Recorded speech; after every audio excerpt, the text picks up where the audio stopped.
Më 14 shtator, asteroidi Vesta hyri në shigjetar, ku do qëndroi në këtë shenjë deri më datën 15 nëntor, dhe Vesta në shigjetar në fakt është një kalim mjaft i bukur dhe i fuqishëm sepse lidhet me shpirtin, me përqendrimin, me përkushtimin tonë në diçka më të lartë. Për gjithë ju që nuk e dini, Vesta është asteroidi që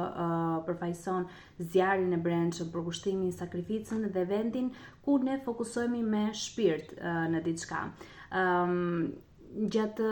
këtij tranziti, njerëzit në mënyrë kolektive do të ndjejnë një thirrje më të fortë për të mësuar, për të studiuar, për të udhëtuar, për të zgjeruar ato horizontet e tyre, sidomos ata që kanë pozicione shumë të forta edhe të dallueshme në shenjën e shigjetarit në hartën e tyre, apo sidomos ata që kanë lindur me asteroidin Vesta në shigjetar. Mund të ketë një ringjallje të besimeve, të ritualeve apo kërkimit për një kuptim më të madh të jetës, dhe shumë njerëz do të gjejnë atë qëllimin e tyre në jetë gjatë kësaj periudhe. Përkushtimin ndaj çështjeve morale, fetare, të vërtetave, kauzave të mëdha do të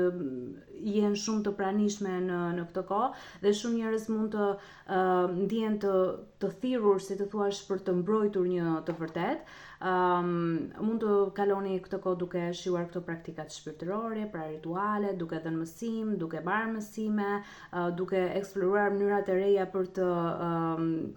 të ndarë mençurinë tuaj dhe përvojat jetësore me të tjerët.